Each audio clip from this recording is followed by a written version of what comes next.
إن الحمد لله نحمده ونستعينه ونستغفره ونؤمن به ونعوذ بالله من شرور أنفسنا ومن سيئات أعمالنا ومن يهده الله فلا مضل له ومن يضلله فلا هادي له وأشهد أن لا إله إلا الله وحده لا شريك له وأشهد أن محمدا عبده ورسوله رب اشرح لي صدري ويسر لي أمري واحلل عقدة من لسانه ويفقهوا قولي۔ برادران اسلام، 9 نومبر 2020 حضرت علامہ اقبال مفکر پاکستان، مصور پاکستان، شاعر مشرق کا آج 124واں یوم پیدائش یا 125واں یوم پیدائش منایا جا رہا ہے۔ علامہ صاحب مرحوم نے پاکستان مسلمانوں کے لیے ایک الگ ریاست کا تصور پیش کیا، نام تو بعد میں تجویز ہوا، 2 قومی نظریے کی بنیاد پر۔ کیا علامہ صاحب کا مقصد کیا تھا؟ آج میں نے اس چیز کا آپ کے سامنے جائزہ لینے کی میں کوشش کروں گا کہ وہ مقصد پورا ہو گیا یا ابھی تشنا ہے۔ میرے بھائیوں، مقصد یہ تھا کہ مسلمان ایک الگ ریاست اختیار کریں جس ریاست کے اندر اللہ اور اس کے رسول کا حکم نافذ ہو، ہمارا معاشرتی نظام، ہمارا انصاف کا نظام، ہمارا معیشت کا نظام، سب کچھ اللہ اور اس کے رسول کے حکم کے تابع ہو۔ اسی کو آج کل ریاست مدینہ کا نام دیا جا رہا ہے۔ 70-72 سال گزرنے کے باوجود دیکھنا یہ ہے کیا ہم نے یہ سب کچھ حاصل کر لیا؟ جواب ہے نہیں، بلکہ ہم اپنے مقصد سے بھٹکتے بھٹکتے بھٹکتے بھٹکتے اتنا دور جا چکے ہیں کہ اگر اب بھی ہوش کے ناخن نہ لیے جائیں تو ہم اللہ اور اس کے رسول کی گرفت بھی ہم پر ہوگی اور ہم اپنے ضمیر کے بھی مجرم کہلائیں گے۔ اس میں ہم بحیثیت شہری بھی شامل ہیں اس قصور میں، اور جتنے بھی حکمران آئے وقتاً فوقتاً کسی نے بھی ایک دن بھی نیک نیتی سے اس طرف کوئی قدم اٹھانے کی کوشش نہیں کی، سب شامل ہیں اس قصور میں۔ میرے بھائیوں، میرے ہم وطنوں، میرے پاکستانیوں، میرے برادران، میں یہ تجویز کرتا ہوں کہ اب بھی وقت ہے، ہم ہوش کے ناخن لیں، ہم سمجھ جائیں، ہم اللہ اور اس کے رسول کے فرمان کے تابع ہو جائیں اور اپنے آپ کو سدھار لیں، اپنی دنیا بھی سیدھی کر لیں، اپنی آخرت بھی سیدھی کر لیں۔ 72 سال گزرنے کے باوجود آج بھی ہم غیروں کے محتاج ہیں ہر معاملے میں۔ اتنا بڑا ملک، اتنے بڑے وسائل، ہر لحاظ سے ہم زرخیز، لیکن ہم محتاج، ہم مقروض۔ اس چیز سے چھٹکارا حاصل کرنے کا ایک ہی ذریعہ ہے کہ ہم اللہ اور اس کے رسول کے تابع ہو جائیں۔ ہم نے کئی نظام آزما لیے، صدارتی نظام آزما لیا، پارلیمانی نظام اپنا لیا، جمہوریت آزما لی، ہم اپنے مقصد کو نہیں پا سکے۔ ہم شرمندہ ہیں اس بات پر، حالانکہ اس وقت شرمندہ تعبیر تو علامہ اقبال کا خواب کو ہو چکنا چاہیے تھا۔ ہم شرمندہ ہیں اللہ اور رسول کے سامنے، لیکن کیا کسی کو احساس ہے؟ تو آج اس سلسلے میں میرے پاس چند تجاویز ہیں جو میں پوری قوم کو اور حکومت وقت کو پیش کرنا چاہتا ہوں۔ مجھے امید ہے کہ آپ میرے ساتھ اتفاق کریں گے، میرا ساتھ دیں گے اور اپنا اپنا کردار نبھائیں گے۔ ہونا تو یہ چاہیے تھا کہ 72 سال کی زندگی گزرنے کے بعد ہر پاکستانی مسلمان کو عربی زبان پر اتنا عبور ہو جانا چاہیے تھا کہ وہ خود قرآن پاک کا ترجمہ پڑھ سکتے، سمجھ سکتے، احادیث کا خود ترجمہ کر سکتے، پڑھ سکتے، عمل کر سکتے۔ لیکن ہم تو دین سے بہت دور جا چکے ہیں. لوگ انگریزی زبان میں تو مہارت حاصل کر گئے. کچھ خاندان ٹاٹے اور برلے خاندانوں کی طرح امیر سے امیر ترین ہو گئے. غریب جو ہے غریب سے غریب تر ہو گیا. مسلمان جو ہے اپنے دین سے بہت دور چلا گیا. کیا یہ مقصد تھا پاکستان بنانے کا؟ نہیں، ہرگز نہیں. تو میری گزارش یہ ہے حکمرانوں سے بھی اور عوام سے بھی کہ اپنا اپنا کردار ادا کریں. حکمرانوں کو چاہیے کہ وہ مدینہ کی ریاست جس کی بار بار بات کرتے ہیں، اپنے قوانین کو، یہ جو آئین بنا ہوا پاکستان کا یہ ایک ٹکڑا ہے کاغذ کا، اور اس میں اکثر جو اس کی شکیں ہیں وہ ہمارے دین اسلام اور نظام اسلام سے متصادم ہیں. اس کو اٹھا کے ایک سائڈ پہ رکھ دیں اور صحیح معنوں میں اسلامی نظام کا نفاذ کریں.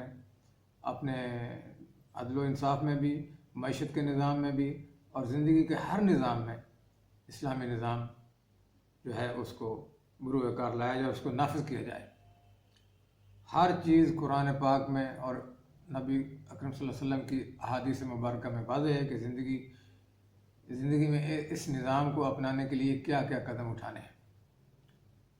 اور اس کے لیے ہمارے پاس صحابہ کرام جو چاروں خلفائے راشدین ہیں ان کا جو نظام تھا اس کی مثال موجود ہے. میں دیکھتا ہوں کہ ہمارے جو علماء ہیں، جو مذہبی جماعتیں ہیں، جو ہمارے سیاستدان ہیں، وہ اور بہت ساری چیزوں کے لیے سڑکوں پہ نکل آتے ہیں. بہت سارے مسائل، راستے روک لیں گے، گھیراؤ کر لیں گے، دھرنا دے دیں گے. لیکن جو ہمارا اصل مقصد ہے جس کے لیے ہر مسلمان کو کوشش کرنی چاہیے، اپنے آپ کو عدل و انصاف اور اللہ اور اس کے رسول کے حکم کے تابع کرنے کے لیے، اس کی طرف کوئی قدم نہیں اٹھاتا. میری آپ سے یہی اپیل ہے کہ آپ اس کام کے لیے حکومت کو مجبور کریں. ہر بندہ، ہر پاکستانی انشاءاللہ تعالیٰ آپ کے پیچھے کھڑا ہوگا، بلکہ آپ سے ایک دو قدم آگے ہوگا. آپ حکومت کو بٹھا کے سمجھائیں. اگر حکومت کو سمجھ نہیں آتی تو بے شک آپ راستہ روکیں، سڑکیں بلاک کریں، جو مرضی کریں. ہم نے، علامہ صاحب نے فرمایا تھا، دیار عشق میں نئے نام پیدا کر، نیا زمانہ نئے صبح و شام پیدا کر. تیرا طریق امیری نہیں فقیری ہے، خود ہی نہ بیچ غریبی میں نام پیدا کر. مہنگائی ایک طرف رکھ دیں، جو بھی مشکلات ہیں ہم پیٹ پر پتھر باندھ لیں گے، لیکن ہمیں اللہ اور اس کے رسول کے حکم کے تابع کرنے کے لیے اپنے آپ کو پیش کرنا چاہیے. ہمیں اللہ اور اس کے رسول کے حضور سرخرو ہونا ہے. ہم نے اللہ تعالیٰ سے 2 مرتبہ یہ وعدہ کیا ہے. ایک، اللہ تعالیٰ نے ہم سے عالم ارواح میں یہ وعدہ لیا اور ہمیں ہی ہمارے اوپر گواہ بنا کر یہ وعدہ لیا کہ تم مجھے اپنا رب مانو گے اور میرے حکم کے تابع جیو گے. اور ہم نے اللہ تعالیٰ سے وعدہ کیا کہ بے شک ہم کریں گے. دوسرا وعدہ، جب ہم نے پاکستان بنایا تو ہم نے کہا لا الہ الا اللہ. پاکستان کا مطلب کیا؟ لا الہ الا اللہ، یعنی ہم اللہ اور اس کے رسول کا حکم نافذ کریں گے، نظام نافذ کریں گے. ہم دونوں باتوں سے انحراف کرتے ہوئے بہت دور جا چکے ہیں، لیکن واپسی اب بھی ممکن ہے. تو میں یہ جو دینی جماعتیں ہیں، جو سیاسی جماعتیں ہیں، جو بڑے بڑے علماء ہیں، جو مدارس میں بیٹھ کے بڑے بڑے فتوے دیتے ہیں لیکن نظام اسلام کے لیے عملی کوشش نہیں ہو رہی، اس کی طرف متوجہ ہوں. انہوں نے ان سے زیادہ باز پرس ہوگی، ان علماء سے ہماری نسبت. ان کو جان چھڑانی مشکل ہو جائے گی میدان حشر میں. اللہ رسول کو کیا منہ دکھائیں گے؟ مدارس میں کیا پڑھایا جاتا ہے؟ قرآن و سنت کی تعلیم دی جاتی ہے، درست، بالکل ٹھیک دی جاتی ہے، لیکن ہر مسلک کے مدرسے میں ایک کتاب پڑھائی جاتی ہے جس میں یہ سمجھایا جاتا ہے طلباء کو کہ یہ جو مسلک ہے اس کو آپ نے ڈیفینڈ کس طرح کرنا ہے دوسرے مسالے کے اوپر. بہت شرمندگی ہوگی اللہ اور اس کے رسول کے سامنے. اللہ اور رسول یہ نہیں پوچھیں گے کہ آپ نے دیوبندیت کا دفاع کیا، آپ نے بریلویت کا دفاع کیا، آپ نے وہابیت کا دفاع کیا، وغیرہ وغیرہ۔ خدا کا نام، اللہ اور اس کے رسول سے ڈرو، اللہ اور اس کے رسول کا حکم بجا لاؤ۔ ہم مسلمان ہیں، مسلمان بن کر رہیں، اور کوشش کریں آج سے۔ ایک تو یہ بات، اور انشاءاللہ اس کے ثمرات جو ہیں وہ سب پر کلیئر ہیں کہ ملک میں امن آئے گا، چین آئے گا، افراتفری ختم ہو جائے گی، نفسا نفسی کم ہو جائے گی، اور ہر طرف خوشیاں اور خوشحالیاں ہوں گی انشاءاللہ۔ یہ میرا ایمان ہے، اور اللہ تعالیٰ ہمارے ہر اٹھائے ہوئے قدم میں برکت ڈالیں گے۔ منہ سے ہم کہتے رہیں ریاست مدینہ، ریاست مدینہ، یہ کہہ کر بار بار آپ کہہ رہے ہیں، بار بار کہہ رہے ہیں۔ ساتھ آپ نے سود کا نظام جو ہے نافذ کیا ہوا ہے، اور سودی نظام کا حکومت جو ہے اپنی سرپرستی میں چلا رہی ہے۔ ہر بینک کو حکومت نے گارنٹی دے رکھی کہ آپ کا سود کا پیسہ اگر مارا جائے تو ہم ذمہ دار ہیں۔ وزیر اعظم بے دھڑک کہتا ہے کہ میں نے صرف 5% سود پر پیسہ لے کر یہ مکان تعمیر کر رہا ہوں، 5% سود پر۔ اس کے منہ سے سود لفظ نکلتا ہے، شرم آنی چاہیے۔ یہ بات ہے جس پہ ہم اللہ اور اس کے رسول کے سامنے کبھی سرخرو نہیں ہو سکتے۔ گھبراؤ یہ بات کہتے ہوئے۔ ہمارا نظام انصاف اللہ اور اس کے رسول کے حکم تابع کیا جائے، ہمارا نظام معیشت اللہ اور اس کے رسول کے حکم کے تابع کیا جائے۔ اس کے لیے حکومت کو بٹھا کے سمجھاؤ، سڑکوں پہ نکلو، ہم آپ کے ساتھ ہیں انشاءاللہ۔ پورا پاکستان آپ کے ساتھ ہوگا، اور جب ہم یہ منزل پالیں گے تو انشاءاللہ جو نبی اکرم صلی اللہ علیہ وسلم کا فرمان ہے، جو آپ کی پیشین گوئیاں ہیں غزوہ ہند کے حوالے سے، ہم اس کے لیے بھی بالکل تیار ہو جائیں گے۔ اگلی بات، یہ جو فوج کو ایک علیحدہ قوم کے طور پر پیش کیا جاتا ہے، یہ بات بھی بہت خطرناک بات ہے۔ اس کے حوالے سے میں یہ کہوں گا کہ حکومت کو چاہیے کہ ہر پاکستانی کو فوجی تربیت ہو، 2 سال کی کمپلسری سروس کر دی جائے ہر عورت اور ہر مرد کے لیے، ہر لڑکے اور ہر لڑکی کے لیے۔ عمر کے ایک خاص حصے کو جب پہنچیں تو ان کو فوج میں 2 سال لازمی گزارنے چاہیے، تاکہ ہر شخص ایک تو ہر وقت ملک کے دفاع کے لیے تیار ہو، اور دوسرا جو تفرقہ ہے یہ ختم ہو جائے، ہر ایک کا سٹیک ایک ہو جائے۔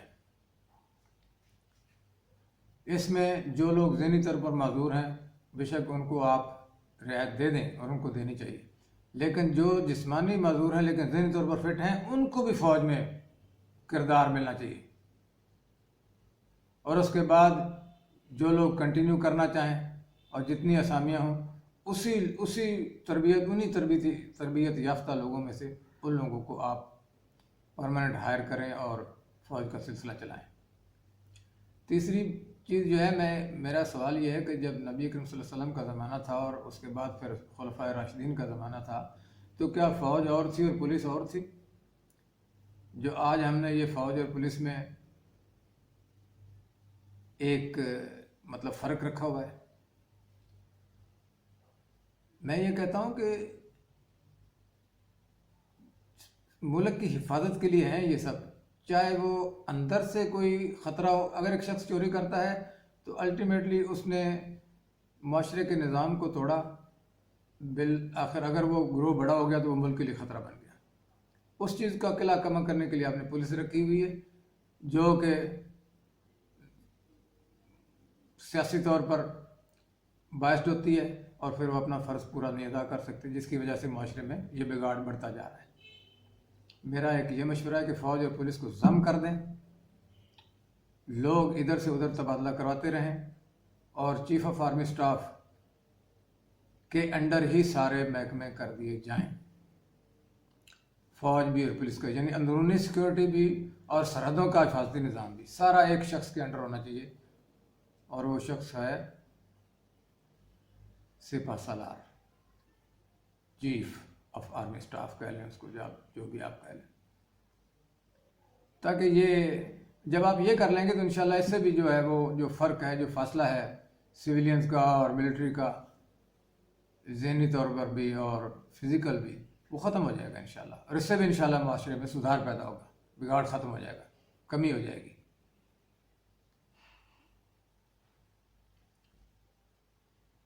ایک اور تجویز کہ جب ملک میں سیلاب آتا ہے، جب ملک میں زلزلہ آتا ہے، جب ملک میں بہت زیادہ بارشیں ہو جاتی ہیں، جب ملک میں ٹڈی دل حملہ ہوتا ہے، اس وقت تو ہم فوج کو بلا لیتے ہیں کہ آئیں، اپنا کردار ادا کریں اور ان آفات پر، ان مسائل پر قابو پائیں تاکہ نظام حکومت سموتھلی چلتا رہے۔ لیکن جب حکومت اور حزب اختلاف کے درمیان رسہ کشی اور محاذرائی کی وجہ سے سیاسی انتشار پیدا ہوتا ہے، سیاسی ابتری پیدا ہوتی ہے، عوام گروہوں میں بٹنا شروع ہو جاتے ہیں، ملک کمزور ہونا شروع ہو جاتا ہے، دشمنان پاکستان سوچنا شروع کر دیتے ہیں کہ پاکستان اب گرا کہ اب گرا، اس کے اوپر حملہ کر دیں۔ اور ایسے وقت میں اگر فوج آ کے نظام حکومت یا عنان حکومت سنبھال لیتی ہے تو آپ کہتے ہیں کہ یہ تو ایک شخص کی کارروائی ہے، اس کو تو غدار قرار دینا چاہیے، اس کے اوپر تو آرٹیکل 6 لگانا چاہیے، اس کو تو سزائے موت ہونی چاہیے۔ کیوں؟ کس لیے؟ چھوٹے مسائل، سیلاب ہے، زلزلہ ہے، ٹڈی دل ہے وغیرہ وغیرہ، ان چیزوں پر قابو پانے کے لیے فوج آ سکتی ہے اگر، تو جو بڑا مسئلہ ہے جس میں ملک سٹیک پر لگ گیا، سیاستدانوں کی آپس میں رسہ کشی اور لڑائیاں اور جھگڑوں کی وجہ سے، اور آ کر فوج نے ملک کی باغ ڈور سنبھال لی، ان مشکلات سے حکومت کو، پاکستان کو، عوام کو نکال لیا، تو اس کے بعد ان پر آرٹیکل 6 لگا دیں۔ یہ چیز غلط ہے، یہ چیز فطرت کے خلاف ہے، یہ چیز فطرت کے خلاف ہے۔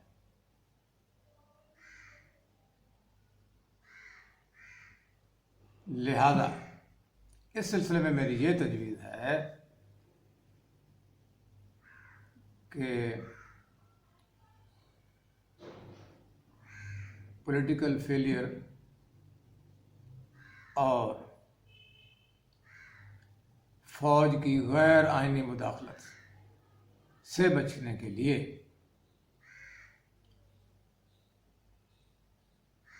فوج کا حکومت میں مستقل کردار رکھ دیا جائے، فاصلے ختم کر دیے جائیں۔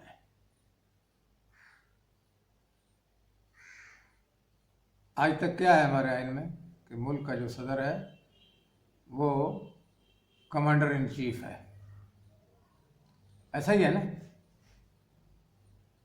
کہ آئینی طور پر ملک کا جو پریزیڈنٹ ہے وہ پاکستان میں تمام مسلح افواج کا کمانڈر ان چیف ہے۔ اب میں اس کو دوسری طرف سے کہنا چاہتا ہوں کہ جو کمانڈر ان چیف ہے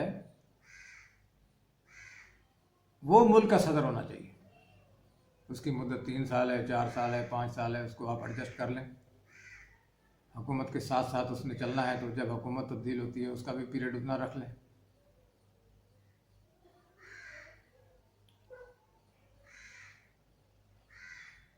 تو اس سے کیا فائدہ ہوگا کہ ملک کا نظام جو ہے، جو فوج کی جو مداخلت اس وقت غیر آئینی سمجھی جا رہی ہے، یہ مداخلت نہیں ہوتی، دراصل یہ ضروری ہوتا ہے، یہ obvious ہوتا ہے، یہ inevitable ہوتا ہے، اس کے بغیر ملک گیا اگر فوج نہ آئے تو۔ جب بھی فوج آئی ملک بالکل تباہی کے دہانے پر پہنچا ہوا تھا، یہ بات ثابت ہو چکی ہے. یہ جھوٹ بولتے ہیں یہ سیاستدان جو کہتے ہیں کہ جی اس نے یہ کیا اور مشرف نے یہ کیا اور ایوب خان کا دور غلط تھا، یحییٰ کا دور غلط تھا اور ضیاء الحق کا دور غلط تھا. میں نہیں مانتا اس چیز کو.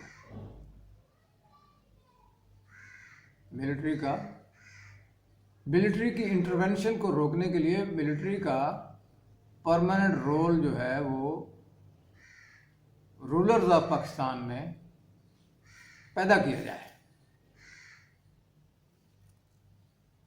تاکہ جتنا اسٹیک کنٹری کو چلانے میں پولیٹیشنز کا ہو اتنا ہی اسٹیک ملٹری کا بھی ہو. دوسرے ممالک سمجھ جائیں گے کہ یہ پاکستان کا نظام ہے. اب چائنا میں کیا نظام چل رہا ہے کسی کو کوئی سمجھ آئی کبھی کہ وہ لوگ کس طرح مطلب ہے بھی عوامی رائے کو کس طرح مطلب وہ لوگ ایویلیویٹ کرتے ہیں. جو ان کا نظام ہے وہ بڑا کامیاب ہے، انہوں نے بڑی ترقی کی، ایک مثال ہے. ان کو وہ نظام سوٹ کرتا ہے. لیکن آپ اگر سمجھیں کہ آپ بھی چائنا والا نظام اپنا لیں، میں اس لیے اس کو ریکمینڈ نہیں کروں گا کہ ہم مسلمان ہیں، ہمارے لیے ہمارے اللہ اور رسول نے ایک نظام طے کر دیا ہے. ہم اس کے جب تک ہم اس کے نیچے نہیں آئیں گے ہم ترقی نہیں کر سکتے، ہم دنیا اور آخرت کی فلاح نہیں پا سکتے. آپ دیکھیں خلفائے راشدین کا دور، خلیفہ وقت ہی کمانڈر ان چیف تھا اور کمانڈر ان چیف ہی خلیفہ وقت تھا.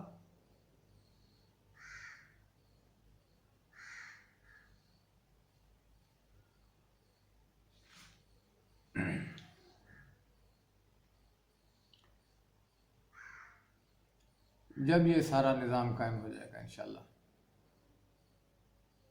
تو لوگ اللہ سے ڈرنا شروع کریں گے اور اغیار سے ڈرنا ختم ہو جائے گا.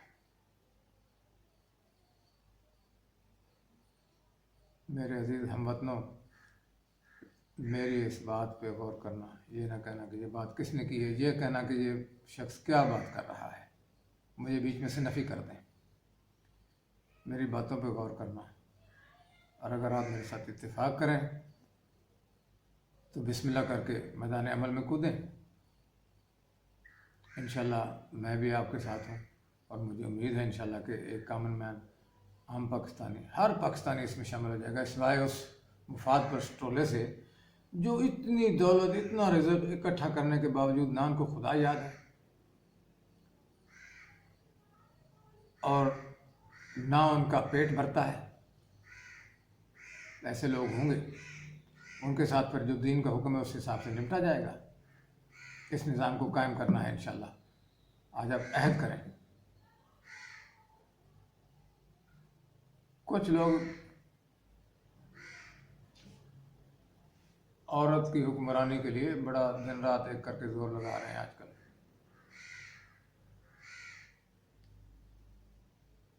رومیوں اور یعنی کیسر روم اور کسرا ایران کے درمیان جو جنگ ہوئی، جس میں کیسر روم کو فتح ہوئی، اس کے جلدی بعد نبی کریم صلی اللہ علیہ وسلم کے ہوتے ہوئے ایران کے بادشاہ مر گیا. اس کے بعد انہوں نے حکومت جو ہے وہ ایک عورت کے ہاتھ میں دے دی. جب نبی کریم صلی اللہ علیہ وسلم پر یہ خبر پہنچی، آپ نے فرمایا آج سے ایران تباہ ہو گیا. انہوں نے ایک عورت کو اپنا حکمران مان لیا، آج سے ایران تباہ ہو گیا. اللہ کے بندو، اس میں کوئی چیز سمجھ آتی ہے آپ کو؟ اس سے زیادہ اور کلیئر الفاظ آپ کو کوئی ملیں گے کہ اللہ اور اس کے رسول کا کیا حکم ہے کہ حکمران کون ہو سکتا ہے ملک کا؟